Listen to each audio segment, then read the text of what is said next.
দিচ্ছি, কাদিয়ানীরা কাফের, কাদিয়ানীরা কাফের, কাদিয়ানীরা কাফের। ওদের পক্ষে যারা দালালি করবে তারাও কাফের, ওদেরকে যারা মুসলমান বলবে ওরাও কাফের। বাচ্চা কাফের, কাফের রাখতেই হবে। সেটা হলো, আমি যে কোনো একটা অসুবিধার কারণে আজকের মাহফিল এখানে ইতি করতেছি।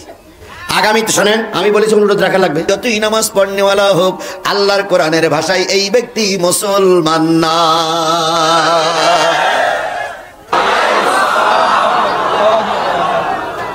শুকরিয়া আদায় করছি সেই মালিকের, যে মালিক আজকের এই দিন পর্যন্ত আপনাকে আমাকে হায়াত দিয়েছেন। আপনার মতন আমার মতন যাদের বয়স তারা অনেকেই কবরে গেছে, কথা বলেন ঠিক না বেঠিক? কেউ বা হাসপাতালের বিছানে আহাজারি করছে। আল্লাহ পাক ওর থেকে বাছাই করে আপনাকে আমাকে কিসের মাহফিলে কবুল করলেন? জোরে বলেন, কিসের মাহফিলে কবুল করলেন? কোরআনের মাহফিলে আসা সকলের কপালে জোটে না, আপনার আমার কপালে জুটেছে। আপনারা খুশি না বেজার? যদি প্রকৃত খুশি হয়েই থাকেন তাহলে খুশির বাক্য দিয়ে বলছি আলহামদুলিল্লাহ, আরো জোরে বলছি আলহামদুলিল্লাহ। তার শুকরিয়া আদায় করলাম। খুশি হলো কে? আরো জোরে বলেন, খুশি হলো কে? আর আলহামদুলিল্লাহ এই শব্দটা শুনে খুশি হতে পারিনি তিনি কে? শয়তান কে এই মজলিসে আছে? আছে? আছে? হাত উঁচু করে বলেন তো হুজুর, এই সেই শয়তান? নাই, কিন্তু ভাবে বোঝা যায়। ভাবে বোঝা যায় না? কিভাবে বুঝবেন? আলহামদুলিল্লাহ বলার সময় সামনে ডাইনে বামে তাকাবেন, যদি মুখ না খোলে তাহলে হাত উঁচু করে বলবেন হুজুর পাওয়া গেছে মাল। তাহলে এবার সবাই মিলে জোরে সোরে বলুন তো আলহামদুলিল্লাহ। শুকরিয়া। বিশ্ব মানবতার শ্রেষ্ঠ বন্ধু, সমস্ত নবী রাসূলদের শ্রেষ্ঠ রাসূল, আমাদের প্রিয় ভাজন নেতা, যার সুপারিশ ছাড়া কোনো মানুষ জান্নাতে যেতে পারবে না, সেই নন্দিত নেতার নামে দুরূদ আর সালাম সবাই মিলে বলছি সাল্লাল্লাহু আলাইহি ওয়াসাল্লাম। আল্লাহ বলতেছেন, ফালা ওয়া রাব্বিকা লা ইউমিনুনা হাত্তা ইউহাক্কিমুকা ফীমা শাজারা বাইনাহুম সুম্মা লা ইয়াজিদু ফি আনফুসিহিম হারাজাম মিম্মা কাদাইতা ওয়া ইউসাল্লিমু তাসলিমা। ও নবী, তোমার রবের কসম, যে রব তোমাকে সৃষ্টি করেছে, যে রব কুল কায়নাতের মালিক, যে রব বিশ্ব ব্রহ্মাণ্ডের মালিক, সেই রব তার নিজের নামে কসম খেয়ে বলতেছে, নবী গো ভালো করে শোনো, ততক্ষণ পর্যন্ত কেউ মুমিন হতে পারবে না, ততক্ষণ পর্যন্ত কেউ ইমানদার বলে দাবি করতে পারবে না, যতক্ষণ দুনিয়ার সকলের চাইতে আপনার পরে বেশি ঈমান আনতে না পারবে। শুধু তাই নয়, আপনি যে বিচার ফয়সালা করবেন, কোরআন দিয়ে যে রায় দেবেন, এই রায়ে যদি সকলের রায়ের চাইতে সন্তুষ্ট চিত্তে মেনে নিতে না পারে, লা ইউমিনুনা, তারা মুমিন নয়। রবের কসম, লা ইউমিনু, তারা মুমিন নয়। হাত্তা ইউহাক্কিমুকা ফীমা শাজারা বাইনাহুম, যতক্ষণ সকল জায়গায় তোমার ফয়সালা মেনে নেওয়া না হবে। এবার বলুন তো, দ্বিতীয় বৃহত্তম মুসলিম দেশের মুসলমানেরা, আমরা মুসলমান, আমাদের দেশে কি নবীর বিধান চালু আছে? আরো জোরে বলতে হবে, চালু আছে। নবী যে বিচার ব্যবস্থা রেখে গিয়েছিল, সেই বিচার ব্যবস্থা কি আমার দেশে চালু আছে? শুধু আমার দেশ নয়, পৃথিবীর কোন দেশে এখন আর চালু নাই। আসসালামু আলাইকুম। জি ভাই, জি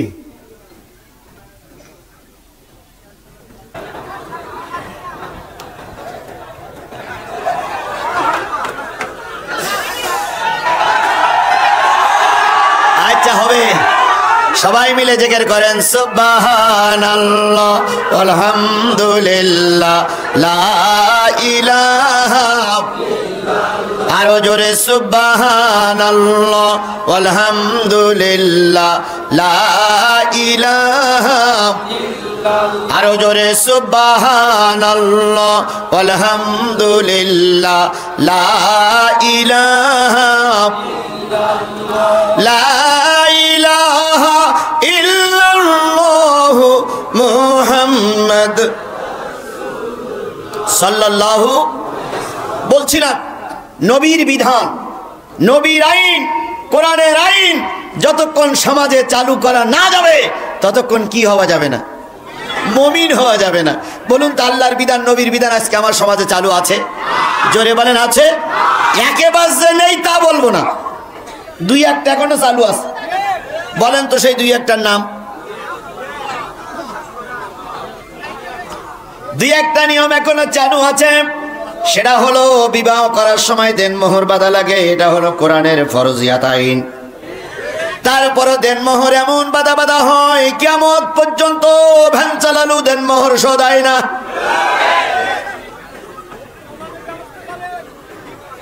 এরপরে হলো দ্বিতীয় যেটা চালু আছে সেটা হলো ফারায়েজ, এক ছেলে সমান কয় মেয়ে। ও আমার জাতি, এরপরে এমন একটা অবস্থা হয় সব হাজি সাহেবরা, সব নেতারা জমিগুলো সব ছেলেদের নামে লিখে দিয়ে মেয়েদের বেঈমানি করে যায়। এখন যদি ছেলেদের নামে দিয়ে মেয়েদের বেঈমানি করে যান, কিয়ামতের দিন ওই মেয়ে আদালত আখিরাতে নালিশ করবে, হাজিগিরি সব শেষ হয়ে যাবে। অথচ আমাদের সমাজে এরাই চালু আছে। কথা বলেন ঠিক না বেঠিক? এবার আসুন, এই আয়াতটা যখন নাজিল হলো, আল্লাহ নবী তখন মদিনার প্রেসিডেন্ট। কোন জায়গার প্রেসিডেন্ট? মদিনার প্রেসিডেন্ট। কেবল একটা ছোট্ট ইসলামী রাষ্ট্র তৈরি হয়ে গেছে। সেই সময় কিছু মুসলমানদের কিছু জায়গা দিয়েছে মুহাজিররা, মুসলমানদের ঘর বাড়ি করার জায়গা করে দিয়েছে মুসলমানেরা, মুহাজিরিনা। এরপর আনজার মুহাজির মিলে দুইজনে মিলে ঘর বাড়ি বসবাস করতেছে। হঠাৎ করে মক্কা থেকে একজন লোক রাসূলের সঙ্গে চলে গিয়েছিলেন মুহাজির হিসাবে। তিনি ওখানে যে রাসূলের কাছ থেকে কিছু জায়গা পেয়ে গেলেন, আনসারদের জায়গা। কিন্তু যতটুকু জায়গা পেয়েছেন তাতে তিনি সন্তুষ্ট নয়, তাই টার্গেট নিল দলের দোহাই দিয়ে যদি কিছু জায়গা বেশি করে নেওয়া যায়। কিসের দোহাই দিয়ে? দলের দোহাই দিয়ে। যেহেতু আমার নেতা এখন ক্ষমতা, যার নেতা যখন ক্ষমতা থাকে তার তখন একটু গা গরম হয়। এখন আর এই নিয়মগুলো চালু নাই, এখন সবাই জিবরিল ছোট ভাই, জিবরাইল আমিনের ছোট ভাই সবাই নাকি। এখন উনি রাসূলের দোহাই দিকে কিছু জায়গা একজন ইহুদির জায়গা রাতারাতি দখল করে নিয়েছে। তো ইহুদির জায়গা যখন রাতারাতি দখল হয়ে গেছে, ইহুদি পরের দিন চিন্তা করছে মুসলমানরা ক্ষমতায়, মুসলমানরা পাওয়ারে, মুসলমানের নবী পাওয়ারে, আর তাদের দলের লোক আমার জমি ঠেলে এনেছে, তাহলে বিচার কোন জায়গায় দেব? বিচার দেওয়ার জায়গার আছে? কারণ যাদের নেতা, যারা ক্ষমতায়, তাদের নেতারা যদি জমি মানে জোর করে নিয়ে নেয়, রাতারাতি ঘর ভেঙে ফেলে, রাতারাতি যদি ঠেলিয়ে একদিক চলে যায়, তা বিচার দেওয়ার মতো জায়গা তো থাকে না। কিন্তু এই যুগ আর রাসূলের যুগ কি এক? জোরে বলেন এক? ইহুদি বললেন হতে পারে না, নবী যে শুধু মুসলমানের নবী নয়, ওয়ামা আরসালনাকা ইল্লা রাহমাতাল লিল আলামিন।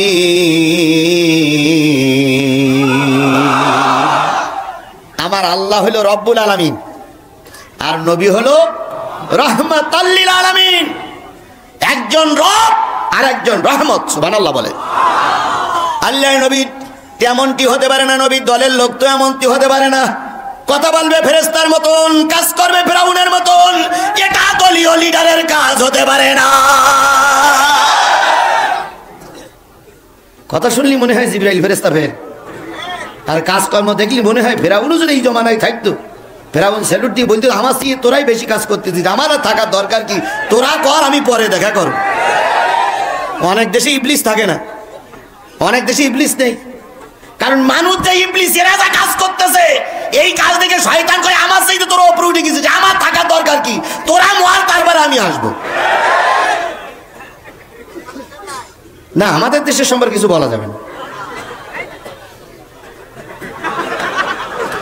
আমার ভাইয়েরা, আল্লাহর নবী সাল্লাল্লাহু আলাইহি সাল্লাম এমনটি ছিলেন না, তিনি ছিলেন সকলের জন্য আদর্শ, সকলের জন্য নবী। কথা বলেন ঠিক না বে ঠিক? আল্লাহর নবী সাল্লাল্লাহু আলাইহি সাল্লামের দরবারে বিচার দেওয়া লাগবে, যেহেতু তিনি মুসলমানদের নবী নয়, তিনি তো সকলের নবী। এবার ইহুদি একদিন যায়, 2 দিন যায়, 3 দিন যায়, হঠাৎ করে একদিন বলতেছে, ভাই তোমার বেড়া ছিল এখান থেকে 5 হাত দূরে, তুমি রাতারাতি বেড়া ঠেলে আমার দিকে আসলে কেন? বিশর নামক মুনাফিক মুসলমান বলতেছে, জানিস আমার সরকার ক্ষমতায়, কথা বললি বলো জিভ কেটে ফেলবো। তাই হয়েছে না? ব্রাহ্মণবাড়িয়া শরীফুল ইসলাম নোমানীর জিভ কেটে নেওয়া হয়েছে, শুনেছেন আপনারা? একে ফেরেশতায় কেটেছে? এ কি কোনো বিধর্মীরা কেটেছে? না, শরীফুল ইসলাম নোমানী যে কায়দার লোক হোক, সে বক্তৃতা বলতেন আমার একজন ভাই। কথা বলেন ঠিক না ঠিক? সে যে কথাই বলুক, তোমার ভালো না লাগলে তুমি চলে যেতে পারো, কিন্তু তার জিহ্বা কাটার অধিকার তোমাকে কে দিল? বিয়াদবের বাচ্চা বিয়াদব। সরকার বাহাদুরের কাছে অনুরোধ করি, যারা শরীফুল ইসলামের জিহ্বাটা কেটে দিয়েছে, সে যে দলেরই লোক হোক, গ্রেফতার করুন। জনগণ আপনাদের স্যালুট জানাবে। কাদিয়ানীদের বিরুদ্ধে কথা বলেছে, তাই শরীফুল ইসলাম কি বলে, নুরির জিহ্বা কেটেছ। আমরা এই 50,000 লোক নিয়ে স্লোগান দিচ্ছি, 50,000 লোক নিয়ে বক্তব্য দিচ্ছি, কাদিয়ানীরা কাফের, কাদিয়ানীরা কাফের, কাদিয়ানীরা কাফের। ওদের পক্ষে যারা দালালি করবে তারাও কাফের, ওদেরকে যারা মুসলমান বলবে ওরাও কাফের। বাচ্চা কাফের, কাফের, কাফের।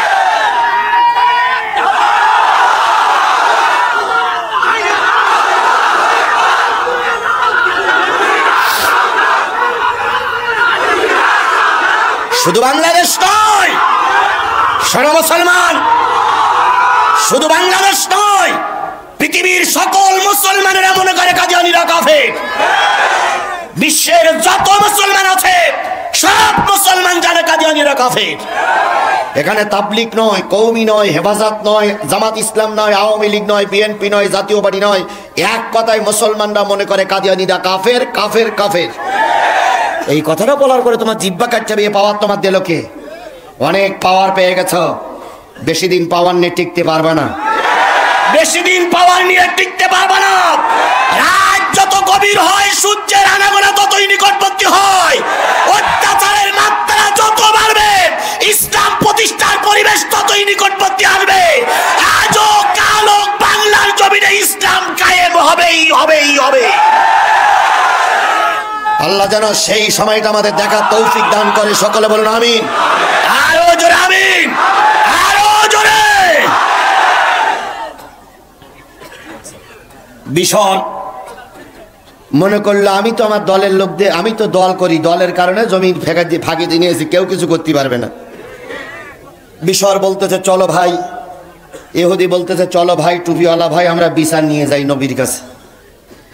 বিশর তখন বলতেছে আমি তো নবীর দলের লোক, আমি এই এলাকার বিশাল লিডার, আমার বিচার সরকার করবে না। ইহুদি বললেন তা কি হয়? হবে না কেন? দল করি, মিটিং করি, মিছিল করি, চাঁদা দেই, হবে না মানে? হতেই হবে। ইহুদি বললেন তারপরে চলে যাই। 2 জন চলে গেলেন নবীর দরবারে। নবী 2 জনের বক্তব্য খুব সুন্দর করে শুনলেন। শোনার পরে মিসকে হাসি দিয়ে বললেন, ও টুপিওয়ালা মুসলমান ভাই, দয়া করে জমিটা ইহুদির ফিরাইয়া দাও। ইয়া রাসূলুল্লাহ, আমি তো আপনার দলের লোক, এত কিছু করলাম, জমি আমার হবে না। নবী বললেন আমি দল দেখার জন্য আসিনি, আমি আসছি দিন প্রচারের জন্য। আর একটু জোরে সুবহানাল্লাহ বলবেন না? আল্লাহ নবীর রায় পেয়ে বেধর্মী খুশি হলো, ইহুদি খুশি হলো। পক্ষান্তরে মুসলমান নামক বিশর মন কষ্ট পেয়ে চলে আসলো। কথা বলেন ঠিক না বেঠিক? পক্ষে রায় গেলি ঠিক হয়, বিপক্ষে রায় গেলি উল্টো হয়ে যায়। রায় হচ্ছিল একদিক, হয়ে গেল আর একদিক। মিসকে মিসকে হাসো, এটা দুনিয়ার মানুষের রায়। আল্লাহর রায় যখন হবে, জুতা পায়ে দেওয়ার সময় পাওয়া যাবে না। ধর ধর ধরে না, ধরলে আল্লাহ ছাড়ে না। ধর ধর ধরে না, ধরলে আল্লাহ ছাড়ে না। আল্লাহর মায় দুনিয়ার মাঝে। তো 2 জন চলে আসতেছে, মুসলমানের মন খারাপ। মক্কা থেকে হিজরত করে রসুলের পক্ষে মিছিল করলাম, দল করলাম, জমিটা পেলাম না, এ দল আর করে লাভ নাই। তো কিছু দূর আসার পরে বলতেছে, ভাই রসুল তো কোনোদিন স্কুলেও যায়নি, বই পুস্তক দেখি পড়তেও পারে না, আইনের বই রসুল মনে হয় পড়েনি, তো কি করতে হবে? আমাদের ভিতরে একজন আইন বিশেষজ্ঞ আছে, নাম তার ওমর। এ খুব খুব লেখাপড়া করে এবং খুব বড় জ্ঞানে জ্ঞানী। চলো তো এই জায়গায় যাই। তো ইহুদি বলতেছে, তোমাদের নবী না তোমাদের দলের সবচেয়ে বড় লিডার? কয় তাই তো। কয় তার রায় পছন্দ হইল না ওমরের রায় পছন্দ হবে? কয় উনি তো লেখাপড়া জানে না, এই জন্য ইনি রায় দেবেন, আর ইনি একটু রাগী লোক, রায় ঠিক মতনই দেবেন। বলুন তো, ম্যাজিস্ট্রেট কোর্টে রায় হয়ে গেলে কোথায় আপিল করতে হয়? জজ কোর্টে। জজ কোর্টে রায় হয়ে গেলে কোথায় যেতে হয়? হাইকোর্টে। হাইকোর্টের থেকে রায় হয়ে গেলে কোথায় যেতে হয়? Supreme court. এরপর আর কোনো কোর্ট নাই। এখন যদি সুপ্রিম কোর্টের রায় একবার হয়ে যায়, তাহলে কি জজ কোর্টে আর আপিল করার সুযোগ থাকে? আমার নবী হলো সুপ্রিম কোর্ট, আমার নবী হাইকোর্ট, আর হযরত ওমর হলো জজ কোর্ট। কথা বলে ঠিক না ঠিক? এখন হাইকোর্টের রায় হয়ে গেছে, আসবে কোন কোর্টে? ম্যাজিস্ট্রেট কোর্টে, জজ কোর্টে। অন্য জায়গায় হয় হোক নাই না হোক, আমার দেশে অনেক জায়গায় হয়। এমন সময় আসে রায় দেওয়ার আগেই ফাঁসিতে ঝুলানো হয়। তো চলো যাই, তোমাদের দেশে যখন বসবাস করতেছি, তোমরা যেটা বলো ওটাই মেনে নিতে হবে। এখন যদি বলো হুজুর হজ করা যাবে না, ঠিক আছে, আসসালামু আলাইকুম। যদি বলো হজ করো না, ডাইনেও যাওয়া যাবে না, বামেও যাওয়া যাবে না, কারণ তোমাদের দেশ। তো তোমরা যা বলো তাই। ওমরের কাছে গেছে, যে ওমরের ডেকে আনার পরে দুইজন বাদী বিবরী কথা বলার পরে হযরত ওমর বলতেছে, রায় কি হয়েছে? কয়, হ্যাঁ, মুহাম্মদ সাল্লাল্লাহু আলাইহি ওয়াসাল্লাম রায় দিয়েছে জমি ইহুদির। ওমর বললেন, তাহলে বসে আমি একটু ঘরের ভিতর থেকে আসি।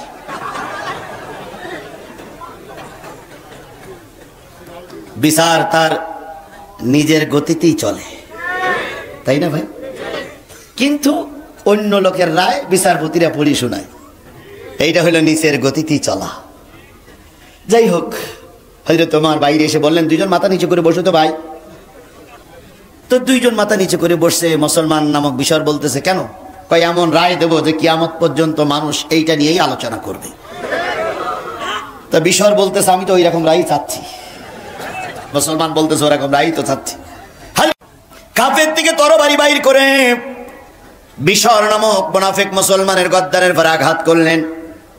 মাথাটা আলাদা হয়ে গেল, ধর আলাদা হয়ে গেল। দুইটা খণ্ড যখন লাফালাফি করতেছিলেন, সূরা নিসার আল্লাহ পাক আয়াতটা নাজিল করে দিয়ে বললেন, ফালা ওয়া রাব্বিকা লা ইউমিনুনা হাত্তা ইউহাক্কিমুকা ফীমা শাজারা বাইনাহুম।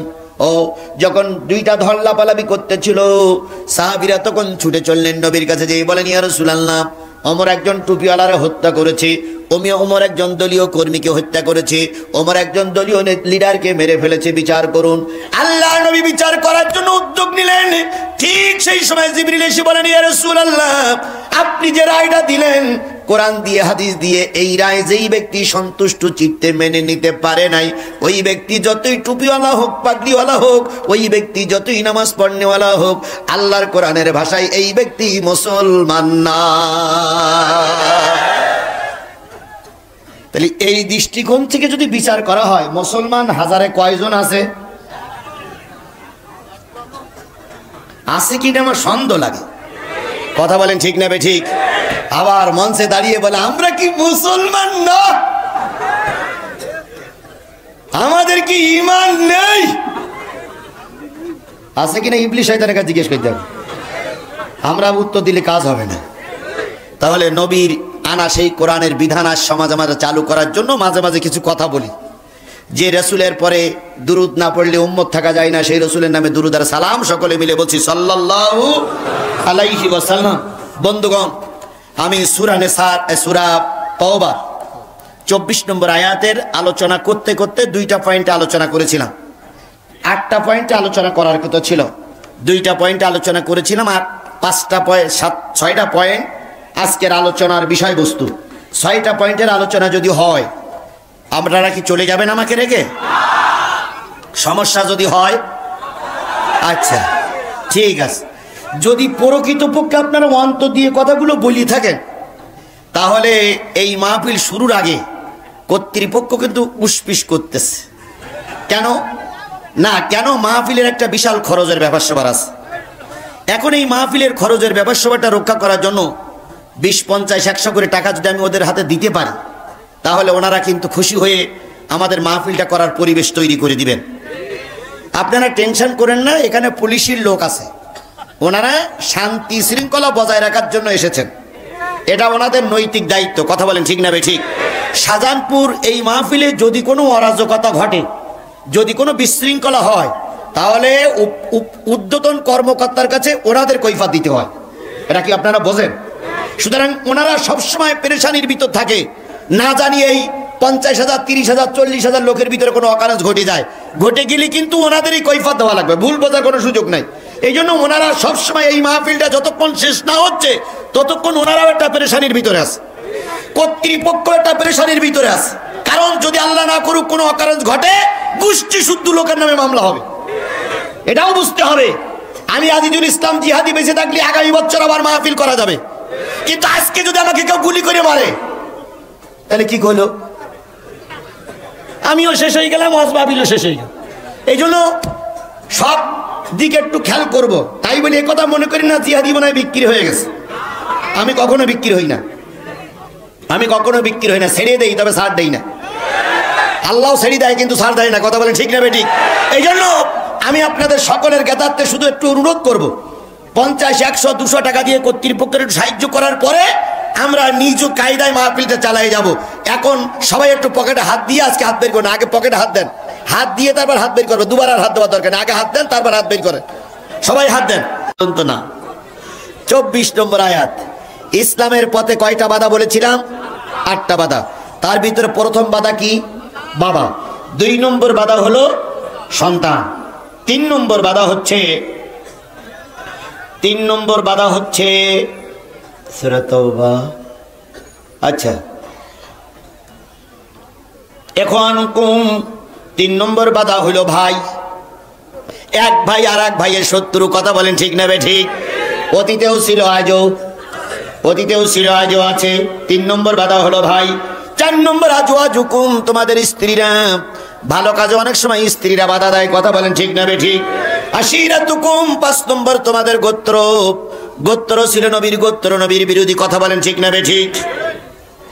ওয়ামাল, তোমাদের সেই মাল, যে মাল তোমরা উপার্জন করেছো অনেক কষ্ট করে, সেই ব্যবসা, যে ব্যবসায় তোমাদের ভাটা হওয়ার মতন চিন্তা ভাবনা করছো, এই 8টা জিনিস তারদাউনাহা বাইলাইকুম মিনাল্লাহি ওয়া রাসূল, আল্লাহ রাসূল জিহাদের চাইতে যদি তোমাদের কাছে প্রিয় হয়, জেনে রেখো আল্লাহর গজব আসবে।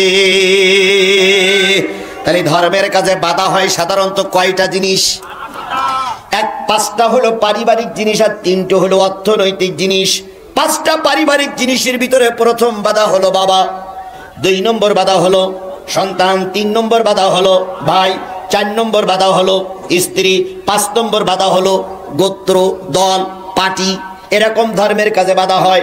6 নম্বর বাধা হলো সেই বাড়ি, যে বাড়ি তোমরা অনেক কষ্ট করে তৈরি করেছো, তোমরা চিন্তা করতেছো যদি এখন যুদ্ধে যাই, যদি দিন কায়েমের পক্ষে যাই, মারা গেলে তো এই বাড়িতে থাকার লোক হবে না, এরকম বাড়ি।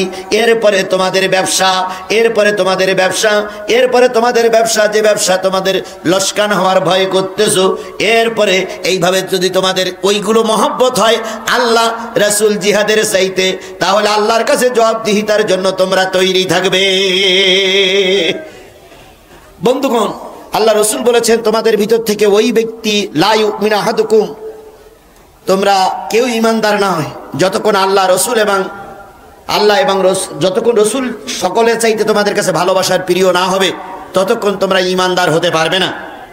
আমি আপনাদের কাছে একটা ছোট্ট অনুরোধ করব, অনুরোধটা রাখবেন আপনারা? সবাই রাখবেন? রাখবেন কিনা আগে বলেন? সবাই রাখবেন?